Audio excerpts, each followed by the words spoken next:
feel that? Flesh and blood and warmth.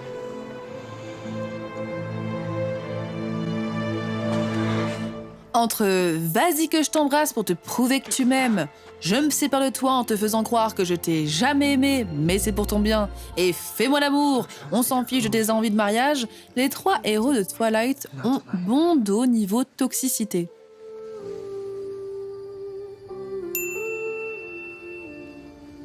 Lorsque la saga est sortie, que ce soit les livres puis les films, quelques personnes ont mis en avant les relations toxiques entretenues par les personnages mythiques de Twilight. Stop! I'm tired of this. From now on, I'm Switzerland, okay? Ces critiques sont pourtant restées en marge, probablement car nous n'étions pas encore passés par la phase de prise de parole féministe actuelle, l'événement MeToo ou l'avènement des études de genre qui se sont aujourd'hui beaucoup plus popularisées dans notre quotidien.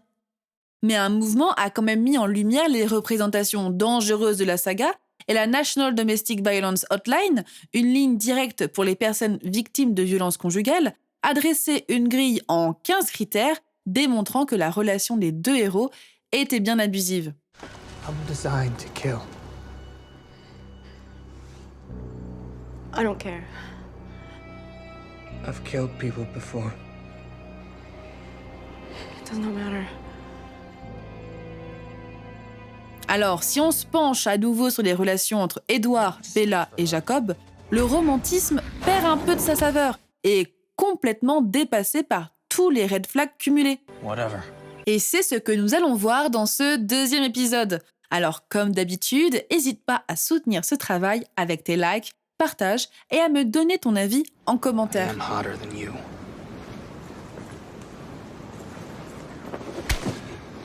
Get your hand off me. Keep your hands off her. Don't fight.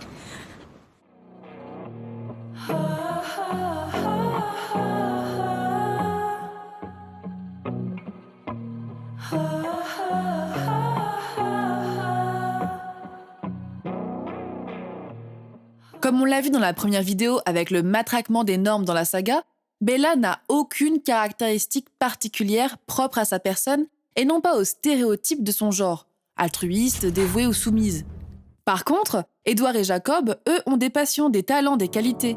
Edward est passionné par la musique et Jacob doué pour la mécanique. Edward parle souvent de la richesse de sa famille avec une sorte d'humilité gêne, mais il en parle quand même, avec la passion de ses frères et sœurs pour les grosses voitures, la grosse maison ou encore la grosse île offerte à Esme. Bella, elle, a un train de vie beaucoup plus modeste et Edward se transforme en une sorte de prince charmant qui permet l'ascension sociale. Dans la richesse, la pauvreté. Tu dois t'en souvenir, mais il y a un contrôle d'Edward envers Bella qui est total. Il décide de la relation, de son rythme, de ses fréquentations. I feel very protective of you. Même lorsqu'il décide de disparaître, c'est dans les moments où Bella est en danger qu'il finit par revenir sous forme d'hallucination et qu'il va, une nouvelle fois, la surprotéger et lui donner des ordres. Bella.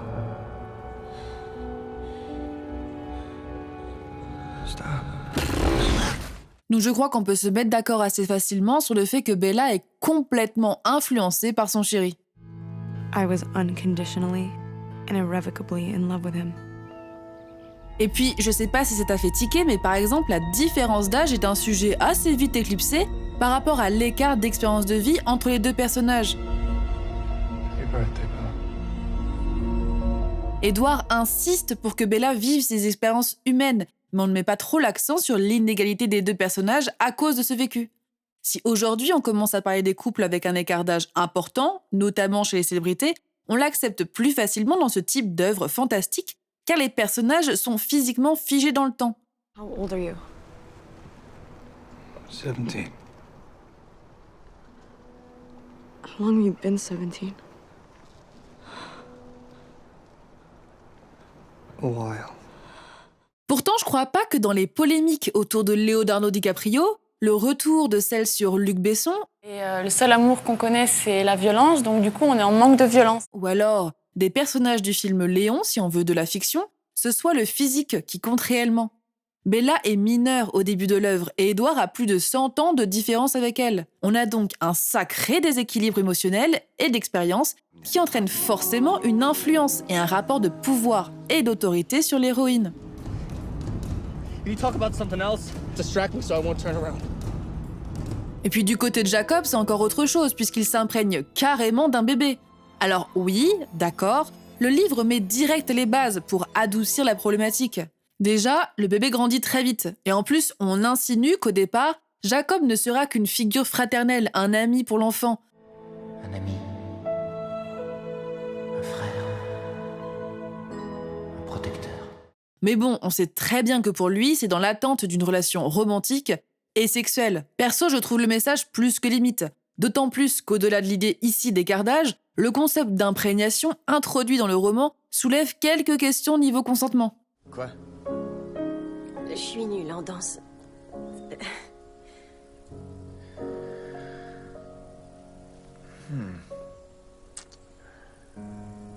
Je devrais peut-être te forcer.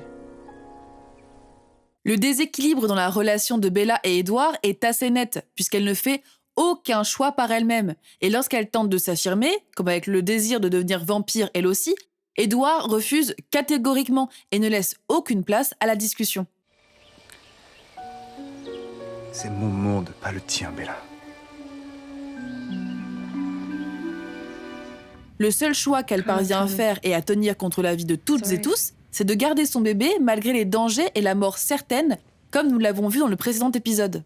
Aussi, Edward est imprévisible, il a des sautes d'humeur régulières. Et si l'objectif de ces vidéos est de voir l'impact que ces représentations peuvent avoir dans la vraie vie, on peut admettre que ce genre de comportement participe aussi à l'épuisement des victimes de relations abusives qui ne savent donc pas à quoi s'attendre avec leur partenaire.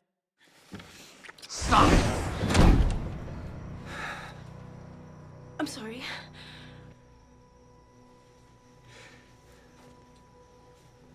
I can't ever lose control with you.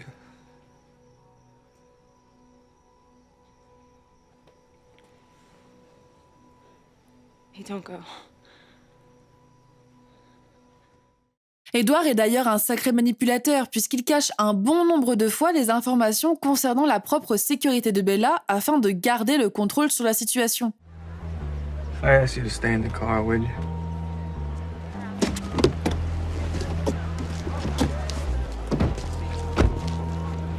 Of course not. Lorsque Edward s'énerve ou perd patience, c'est toujours Bella qui adapte ses propres émotions ou son comportement et qui se rend coupable de ce qu'il vient de se passer. Get in the car. Et puis on a un comportement carrément abusif côté stalking, ce qui avait déjà fait parler à la sortie des films, lorsque Edward surveille ou fait surveiller Bella, parfois contre son gré et au départ sans même qu'elle ne le sache. So you followed me. I was trying to keep a distance unless you needed my help. Le meilleur exemple qui te vient probablement en tête reste le moment où il passe par la fenêtre de Bella pour la regarder dormir. Du creepy en veux-tu en voilà qu'on retrouve très régulièrement dans les productions teenage. Par ailleurs, le cliché du garçon qui pénètre par la fenêtre de la chambre d'enfant de la jeune fille est d'une symbolique pas très subtile. I don't want you to panic, but this big frame right here is a door. You walk through it. I know you're not used to that. Il contrôle aussi ses relations puisqu'il n'aime pas qu'elle voie Jacob et surveille ses interactions avec des hommes grâce à ses dons de télépathie. Tout va bien. This is what I am. Avec cette dynamique, les amis disparaissent peu à peu et elle se retrouve totalement isolée. On est dans le cas basique d'une relation toxique pour laquelle on ne peut trouver aucune échappatoire. Le monde de Bella n'est plus que celui d'Edward, d'où l'énorme dépression et solitude lorsqu'elle se fait larguer. Dans leur essai critique de 2011 sur Twilight, Park et Wilson remarquent qu'avec la présentation de la relation Bella-Edward comme destinée et les actions d'Edward justifiées comme étant bénéfiques pour Bella, on accepte le total sacrifice de l'héroïne pour son amour, voire même on l'encourage.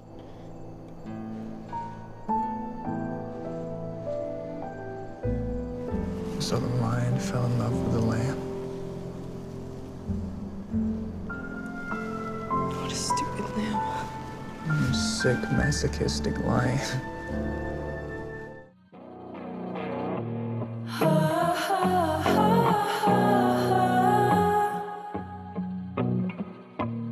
Je sais pas si tu te souviens, mais la glorification de cette relation toxique est le sujet principal du deuxième volet qui se concentre sur la douleur de Bella et le traumatisme lié à l'abandon qu'elle a vécu. Bella doit non seulement gérer une rupture, mais en plus, cette rupture a été faite de la manière la plus choquante qu'il soit, parce qu'elle a été laissée seule dans la forêt où elle semblait bien se laisser dépérir de chagrin si, une nouvelle fois, un homme n'était pas venu la secourir. Pas dans le top 3 des meilleures ruptures. On peut ainsi voir l'impact qu'a eu cette relation toxique sur sa propre conception des relations lorsqu'elle se rapproche de Jacob. Édouard a été sa première relation, son premier amour. Il constitue donc un schéma de base auquel se référer. Going around. What? I can't hold your hand? Alors, quand Bella rencontre un petit gars qui apprécie passer ses samedis à démonter des motos en écoutant de la musique, qui est une oreille attentive et qui prend soin d'elle, elle semble totalement perdue.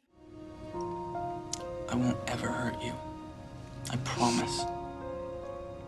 On peut imaginer qu'elle a acquis le fait que l'amour doit être passionnel et donc douloureux, qu'il doit être une montagne russe, et cette nouvelle relation sort radicalement de ce qu'elle a connu. Donc, si on résume grossièrement, quand Jacob est un gentil garçon attentionné, Bella, pas très intéressée. Par contre, lorsqu'il devient un bad boy tatoué qui disparaît, ne veut plus lui donner de nouvelles et semble porter un énorme fardeau sur ses épaules, alors là, le désir naît. Why haven't you called me back? I had nothing to say. Avec son comportement, on peut imaginer un rapport de causalité, où, dans son inconscient, le danger serait relié au désir et à l'amour, et c'est ce qui finit par l'attirer. Si on se base sur Twilight dans cette étude, c'est pour mettre ces schémas en corrélation avec la vie réelle. S'il est déjà compliqué pour une personne de sortir d'une relation toxique, il a été prouvé qu'il est davantage probable pour une personne ayant connu ce type de relation de les cumuler dans sa vie romantique. Ça va pas t'étonner, mais en ayant intégré un schéma comme étant de l'amour, il est plus difficile de sortir de ce cercle vicieux par la suite.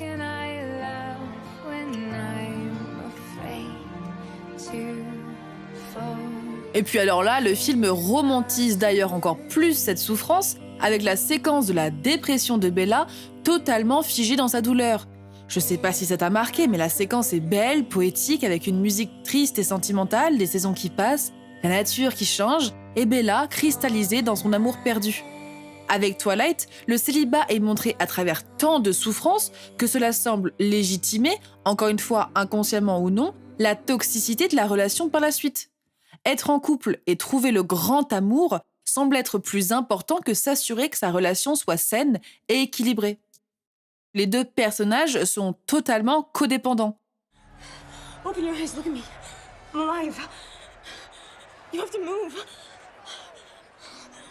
Si Édouard avait vraiment voulu se séparer de Bella pour son bien, alors on aurait imaginé, juste comme ça, plus de communication, au moins une petite discussion sur pourquoi c'est pas possible. Il reviendra forcément après le traumatisme pour qu'elle devienne vampire avec, pour conséquence, de la manipulation et un affaiblissement psychologique de la victime. Et on n'oublie pas qu'on perd Jacob, parce qu'une fois devenu loup-garou, lui aussi change de tout au tout, et le gentil garçon attentionné se transforme en manipulateur et abuseur. Don't make me choose.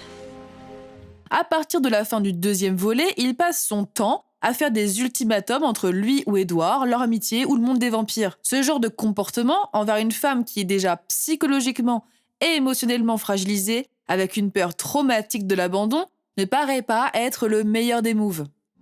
You know, I'm not like a car that you can fix up.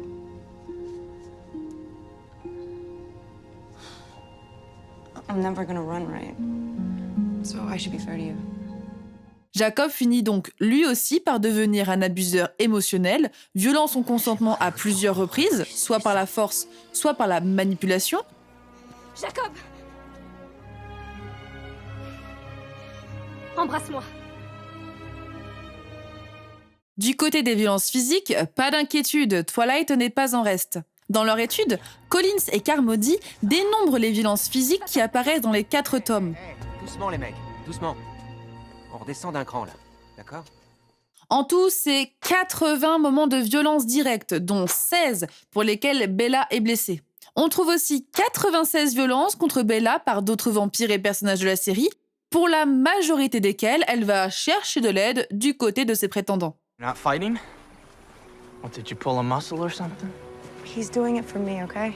Si on se concentre sur Edward, on note, attention, 31 impératifs verbaux contre Bella, It means if you were smart, you'd stay away from me. 11 moments d'harcèlement et 89 moments où il incarne les normes de genre traditionnelles. Bella, why don't you go and enjoy the rest of the festival? Le désir d'Edward pour Bella et la dévotion qu'il a pour sa bien-aimée, en dépit du fait qu'il nous répète pendant toute la saga combien cela le fait souffrir d'être en sa présence, rend ces moments de violence plus acceptables, voire même carrément romantiques. There was a part of him, and I didn't know how dominant that part might be, that thirsted for my blood. Il souffre et c'est donc à Bella de prendre soin de lui puisqu'elle est responsable de cette souffrance. Ce qui m'est arrivé avec Jasper, ce n'était rien. Tu as raison. Ce n'était rien.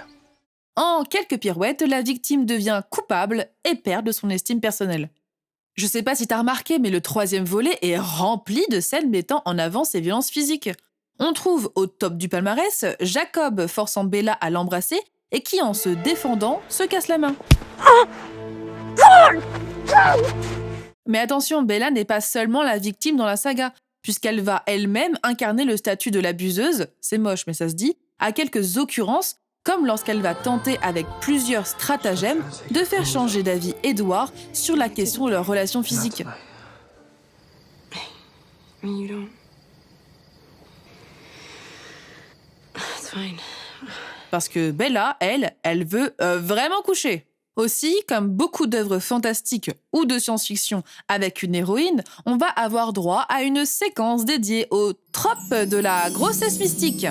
Si il est admis que la plupart des personnes genrées au féminin peuvent concevoir des enfants, ce schéma est très largement utilisé dans les œuvres de fantasy science-fiction qui se servent de cette biologie pour enrichir leur scénario. It's breaking her bones now.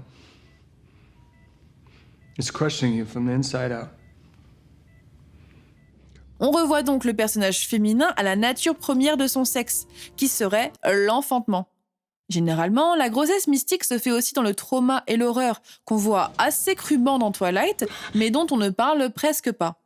Tous s'inquiètent des conditions de grossesse de Bella, mais une nouvelle fois, son désir d'être mère est tellement mis en avant que cela semble justifier toutes les douleurs possibles. I'm sorry. I can't live without you. Elle apparaît donc amaigrie, squelettique, ses os se cassent et elle traverse une expérience de mort imminente. Come back to me, please, babe. No, please. Mais tout va bien car elle peut, à la fin, enfin devenir mère. Et on passe ensuite au prochain arc narratif, comme si de rien n'était. This means more than my own life. That's how much I love you.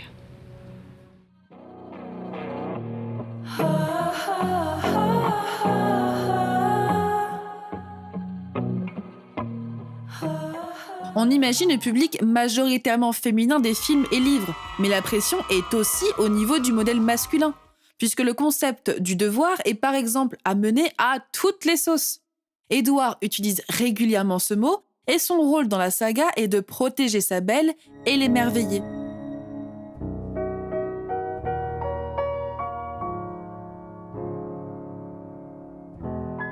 Dans son analyse sur la série faite en 2008, Sis Effert parle de Twilight comme d'un porno de l'abstinence. Bella répète constamment son désir physique pour Edward. You really make me feel like I'm some sort of like villain trying to steal your virtue or something. Mais Edward refuse, trouvant ça trop dangereux. Sauf exception, s'ils sont mariés, alors il pourrait peut-être prendre en considération son désir. I'm from a different era. Things were a lot less complicated. Alors que Bella dit à plusieurs reprises ne pas vouloir se marier, elle capitule directement face à cet ultimatum parce qu'elle veut vraiment coucher. Du coup, dès que le lycée se termine, paf, mariage, paf, lune de miel, paf, sexe, paf, bébé. Je sais pas, mais je m'inquiète. Les vampires peuvent se retrouver en état de choc. Edward est blessé. Non. Toujours selon Seifert, les livres Twilight mêlent la perte de la virginité de Bella à la perte du reste, y compris son sens de soi et même sa vie. Un traitement aussi risqué de l'abstinence renforce l'idée que Bella est impuissante, un objet. Le sexe devient alors le sujet principal du début du dernier volet, et tout repose sur l'idée que Bella a un très grand désir pour Edward, mais qu'à tout moment, coucher avec lui pourrait littéralement la tuer. I promise that we try. If this doesn't work, I trust you.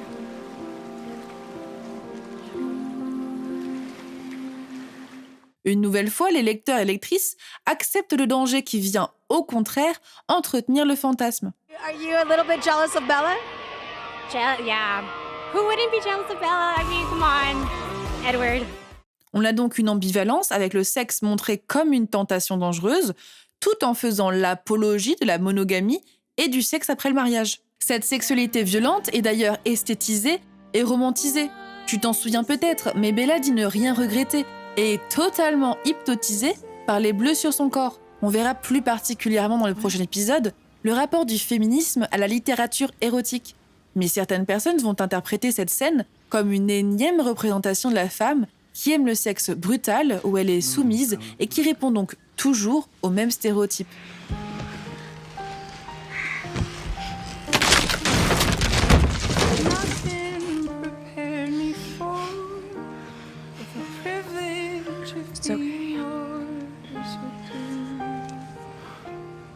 On a donc l'impression que Stephenie Meyer associe non seulement la perte de la virginité féminine au mariage et à l'engagement, mais aussi à la fin de l'innocence et la mort avec un fœtus qui la déchire carrément de l'intérieur. Son corps ne lui appartient plus, il est possédé par cette autre entité pour laquelle Bella se sacrifie immédiatement. C'est la parfaite réalisation de l'instinct maternel et l'accomplissement de la femme dans une famille nucléaire hétéronormée. Je sais que ça paraît impossible, mais... Carlyle, je suis peut-être enceinte. Oh. Carlyle, je vous jure que ça vient de remuer dans mon ventre. Des études ont été faites sur la communication autour des films, avec les affiches, et c'en est presque humoristique tellement tout y est très vite résumé. L'héroïne est encadrée des deux hommes, comme des bodyguards. Lorsqu'elle est avec Edward, elle est toujours présentée sous lui, plus petite et fragile, ce qui met en avant le besoin de protection et de possessivité. Les corps sont souvent serrés et Bella s'accroche aux hommes qui l'entourent, Edward ou Jacob, comme un besoin vital. Pour les derniers films mettant en scène la famille, on présente Bella protégeant Renesmee, l'instinct maternel plus fort que tout, mais bien encadré par Edward qui tient sa famille de la main et qui reste le mâle protecteur absolu.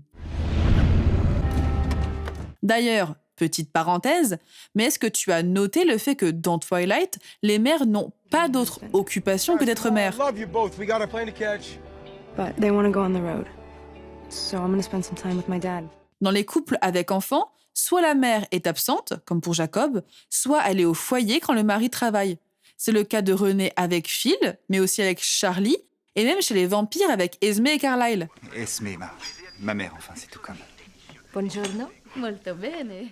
Selon les recherches de l'Institut Gina Davis sur le genre dans les médias, on remarque que 80,5% des personnages qui travaillent dans les films sont des hommes. Aussi, c'est super ironique, car le seul moment qu'on pourrait espérer féministe est quand Bella s'oppose à Edward en disant que son corps est son choix et qu'il ne peut décider pour elle. can't live without you. You won't. You're going to have a part of me. Or, tout cela semble être ici au service d'une idéologie pro-vie. On a un sentiment de devoir dans son désir de garder son enfant, malgré le danger de mort. There's no time, he's dying. Get him out now! Et lors d'un dialogue entre Alice et Rosalie, cette dernière défend radicalement le terme « bébé » pour remplacer celui de fœtus. Say the word, Alice. Baby. It's just a little baby. Edward finit par accepter la décision de Bella à partir du moment où il entend les pensées du bébé. Il affirme ainsi que ce dernier aime déjà sa mère et donne donc une existence individuelle et émotionnelle au fœtus qui devient officiellement bébé pour le couple. What do you hear? So strange. I thought he was like me, but he's not. He's like you. good and pure. He's happy. Alors évidemment, rien n'a été affirmé par Stephenie Meyer, mais dans un contexte de remise en question des droits à l'avortement aux USA et ses propres origines mormones, il est difficile de lire dans ce discours ultra culpabilisateur autre chose qu'un discours pro-vie. Par contre, je te laisse te faire ton propre avis sur la théorie de certaines personnes, ajoutant que l'autrice a rendu la grossesse de Bella dangereuse et violente comme une punition pour son désir sexuel assumé et son goût pour les rapports agressifs sortant du modèle classique. Et nous y voilà, on touche à la fin de ce second épisode sur la représentation de la relation toxique dans Twilight. Et toi, t'en penses quoi ? N'hésite pas à compléter la vidéo et à me donner ton avis en commentaire. On se retrouve bientôt pour la dernière vidéo de la trilogie, portant sur l'impact de ces représentations sur le public, ainsi que leur réception, notamment par les mouvements féministes. À bientôt!